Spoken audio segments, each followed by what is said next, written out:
Hey Paola again, how are you? Hi, Ola. Happy to be here. How are you? I'm very well, thank you, dear. Very happy to be here too. Again, we seeing each other to talk about few important things regarding type 2 diabetes. And today, just a quick intro, like Paola, couple words about yourself. Well, some things about myself. I'm a medical professional. I'm a general physician, and I love prevention. I love to work in that and to talk to people about that. And that's what makes us connect. So Yes. I'm happy we're both interested in that. And just that. Okay, fantastic. Thank you very much, Paula. And myself, my name is Ola Bogusz-Mastales. I'm biologist. I'm forever interested in nutrition. I have found it the most interesting thing so far. So I dedicated my life to learn and to teach people about nutrition and how the way we eat can actually affect our health. And this has connected us because we both really believe in Mhm. prevention as a main thing to to just stop or at least delay some health problems. Mhm. The best if we could avoid them, right? So prevention is Yeah. better than treatment. So we both just work accordingly to make sure that prevention is there. So, Yeah. so today we going to talk about type 2 diabetes, and the video today will be about the way how our body react to sugar.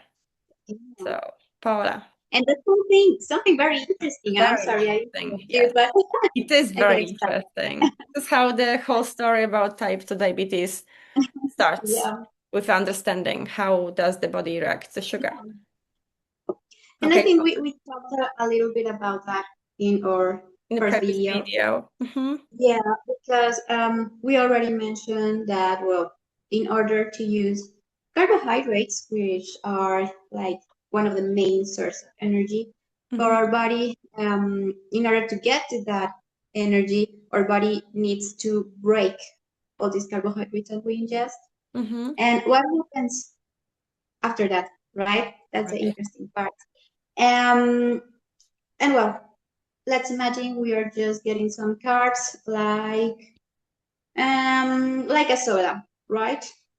We're just having a soda and then it gets into our digestive system. What is going to happen is that as it goes all the way there, it needs to get broken into some smaller units Hmm. that our intestine can actually absorb, right?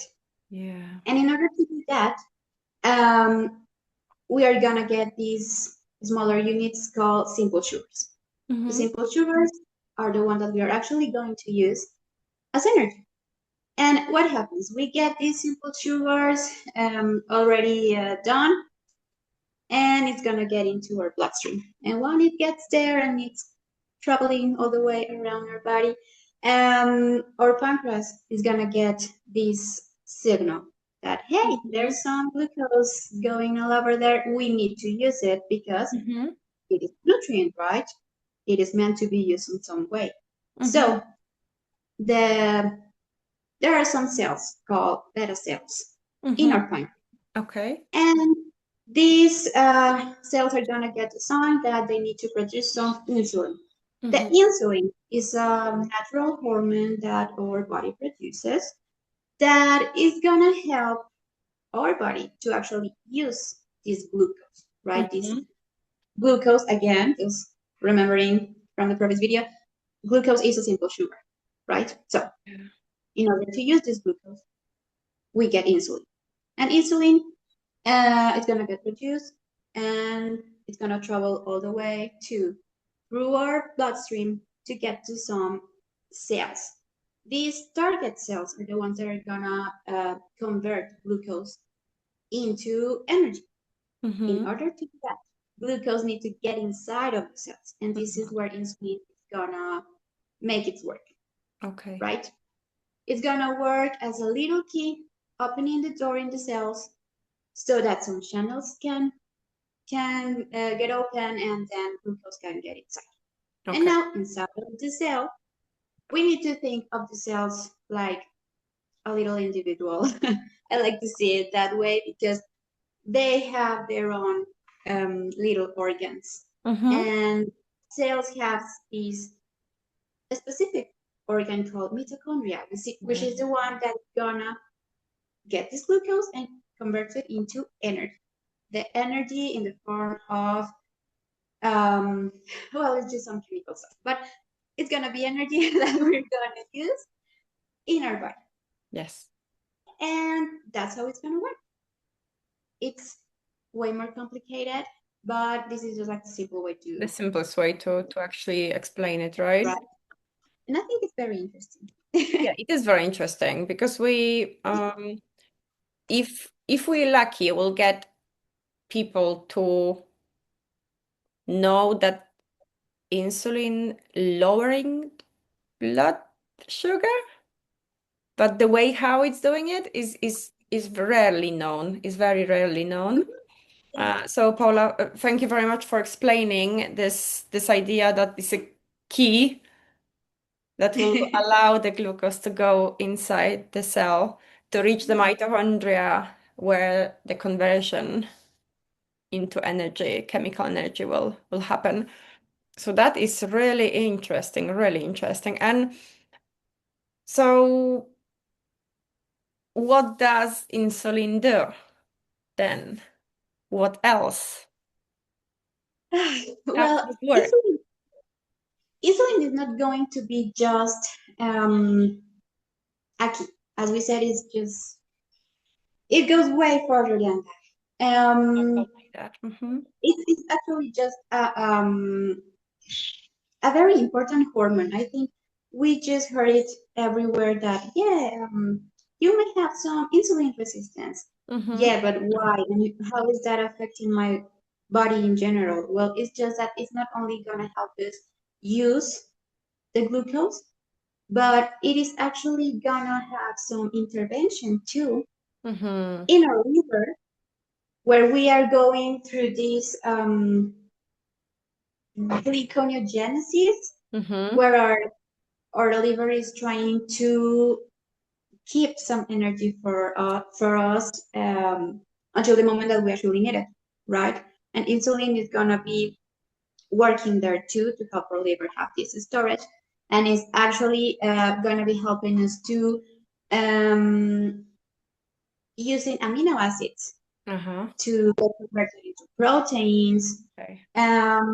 Something important too is that if we don't use energy and we already went through glycogenesis and we have this big storage of glycogen, it is also going to intervene Mm-hmm. in producing some fats. So Okay. insulin is very, very, very important. Yeah. And yeah, I mean, its main purpose is to help us use glucose, but we can also get um, our beta cells, the one that produces the insulin, to get kind of crazy if we are having too much sugar in us. Because And then insulin can be working over time, trying to use all of these until the moment its receptors or the way you're gonna put this K into, it's not gonna be enough, mm, you know? So insulin is more than just something that um, keep us from having glucose spikes, too high right? one, too high sugar levels, right? Mhm. Yeah, that is very interesting because we don't because you just said that it does also play a role with storing. So Mhm. when it when it works, it's actually storing energy, right? Mhm. So it's storing Yeah, energy. So if it's not needed, it's going to be stored. And yeah, the places where it's going to be stored is muscles, because they have some yeah, glycogen. We need to run. let's say 50 minutes to actually use the glycogen reserves in the muscle. Find me someone who runs for an hour a day. Maybe we can find someone, but this is not the Yeah. majority of people. Um, Mm-hmm. then it's also stored in the liver, and Yeah. when there is no space in both of these organs, we'll have another favorite place to be stored, which is a fat tissue. And this is Yes. where we're just gonna to put the excess of energy we're consuming. So Mm-hmm.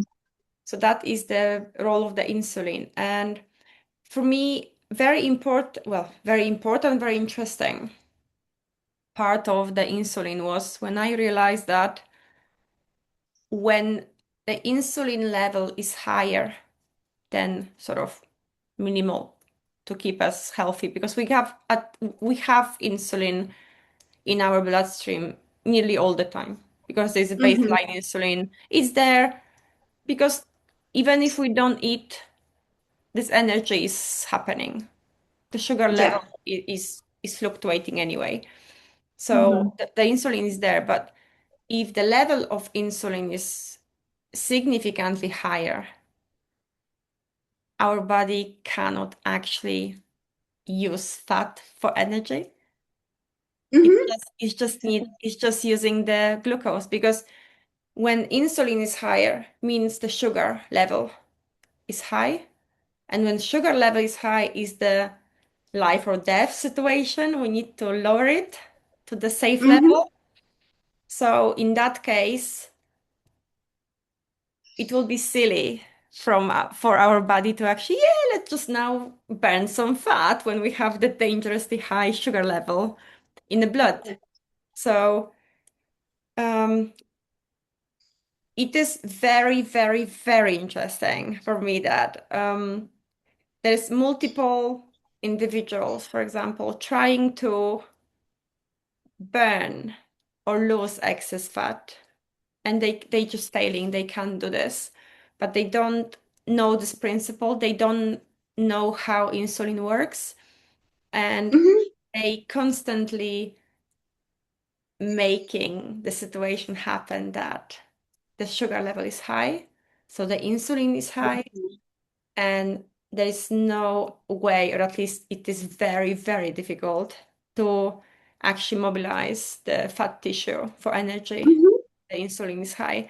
So we just want to make sure that we're raising awareness because that is it is not known. In general, very little percentage of society knows about the insulin. So, Paula, thank you very much for bringing so much information.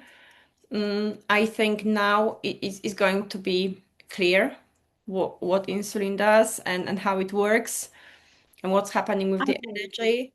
Yeah, but we just making short videos so Mm-hmm. we can, With quick explanations. yeah, with the explanations and with a little bit of context. Mm, Mm-hmm. so we can educate and also just a quick one. Whatever we're saying is not a medical advice. This is not Mm-hmm. something what we would like everyone to, oh yeah, just now they said that, let's follow. Let's just talk to your medical professional. We're just raising awareness, and this is for educational reasons only, purposes. So yeah, that is the insulin. And mm, when we talked about insulin, that'll be very good to mention about what the blood glucose actually means, what are the levels, how, and we can get closer to type 2 diabetes situation because we go Mm-hmm. into pre-diabetes probably or diabetes terms. So Paula, if Yeah. you say few words about what your blood glucose actually means, what is the Okay. likelihood of problems when something's happening? Yeah, this is something also very interesting because I think it's the most common blood test that we may get asked for, right? Mm-hmm. Like, let's measure your blood glucose. yeah, but sometimes you just get the results. You see it and you see the reference of the laboratory and it says that everything's okay. So we just assume that everything's fine. And we never go back to our medical professional to ask for advice because we think it is just okay. But I mean, it's not like every person needs to know their exact diagnosis. I mean, you're not gonna make a diagnosis by yourself because there's a lot of stuff that you need to consider before Mhm. actually uh, getting a diagnosis. But um, I want to talk to you about these levels so Mhm. that we can have an idea of why it's important that even if the paper or the document they sent you says that you are normal, you need to keep your follow up with your doctor because you Mhm. need to make sure that it is actually okay. So, um, talking about sugar levels in glucose, a point of reference that's very important Mhm. is to see how close or how far you are from the 100 Mhm. milligrams per deciliter. Okay. Because we can get started from there, Mhm. right? If you see that in fasting, um, taking as fasting recommended amount of time about 12 hours, I would say, without having Any anything extra. food? But Mhm. yeah, but some laboratories may disagree with me, but I think that's the best amount Bake. of time. Yeah, yeah. I Same. think you agree with me. Yes. It's the best way to get an actual fasting level. But what? In fasting, you find your glucose around 100 to 126 milligrams per deciliter. Then you can suspect that there is some pre-diabetes Mm. going on. Yeah. And probably by this time you are already feeling kind of tired. You may feel something weird going on with your weight. Mm. Some changes are already happening, right? Maybe your skin feels different or looks different. And it is because some changes are already going on, right? Mhm. And if we talk about getting this blood test done after you had some food, and it is around 2 hours after that when you get all these measurements, and you find your glucose around 140 Mhm. to 199, Mhm. we're still talking about prediabetes Okay. because your glucose is not like super high, but we can see that there's already something going on, right? Higher than range in It's the higher than normal range. expected. Mhm. Yeah, exactly. It is not high enough to say that you have diabetes Mhm. because in order to say that you're already going through some diabetes, you have to find your glucose in fasting over 126.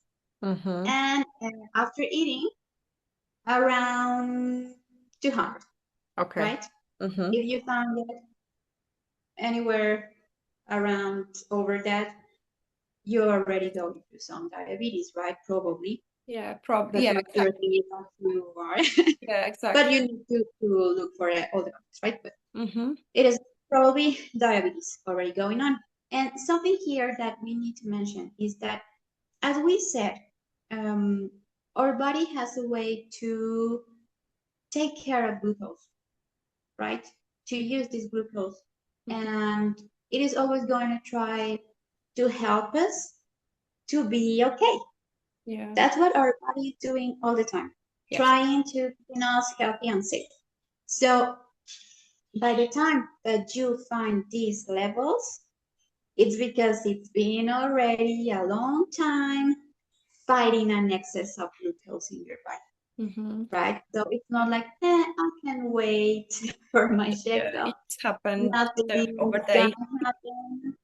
No, actually, I think we need to see it as like a little red flag of, hey, Mhm. do something. It's time to do something. And something that's also important to mention is that even if you don't see your blood glucose in 100, let's say you find it around 98. 95 even, right? Exactly, 95 or 92. You may think I'm close to 100, but I'm not there. Yeah. I'm fine. Everything's okay. Not really.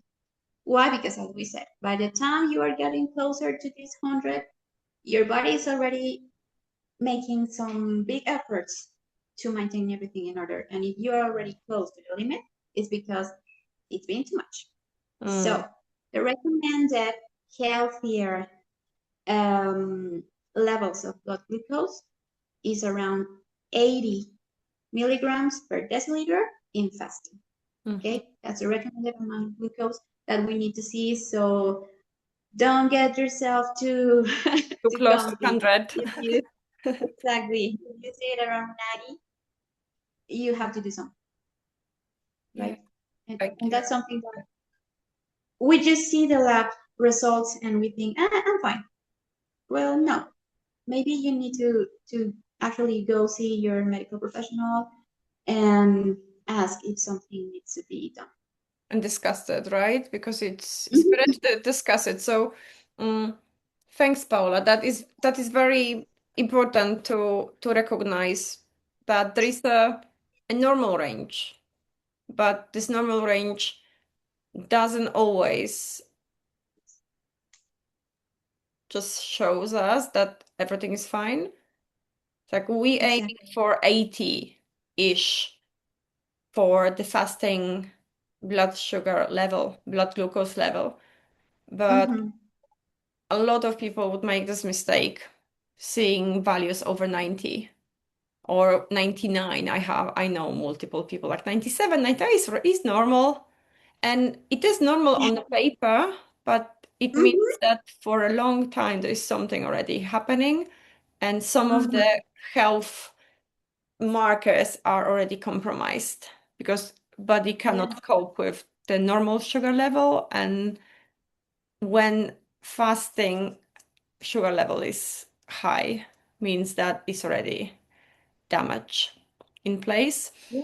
So I mean, by that time we are already exceeding our storage capability, yeah, exactly. right? Yeah, So there's no there's more to some fat store. tissue already We can see it. causing us Yeah, inflammation and all yeah. that. Yeah. There are some symptoms which would imply that there is a sugar problem in our body. Mhm. And also I would really like to stress that there's multiple people not actually having their tests when they're in a fasted state. So Mhm. I'm sure that if you have someone who is coming to you and showing you 99 on the 1.110 or 120 results, you would always ask what they've eaten, what time they've eaten, and just to justify whether these tests are actually fasted. Because you said Mhm. 12 hours. I know that people like, oh, first thing in the morning when without any coffee and food. But Mhm. if the lab is open from 8 o'clock and someone finished the day 11, 12, like midnight or 1 a.m., and finished the day with a glass of milk and a cookie or cocoa, hot cocoa, or a Mhm. bag of crisps, which is happening very often just with when watching movies. 8 o'clock is not a fasting state Mhm. at all. So you said 12 hours, and I completely agree. At least 12 hours, and best slightly more, and with the very light meal before, not having carbs, because Yeah. we don't really know how fast they will be processed. So it's still And possible I've that, known I've known some patients that says, okay, I'm gonna have to go through fasting for a long period of time. Therefore, I'm gonna have a very heavy meal yeah, exactly, before I before. start my fasting hours.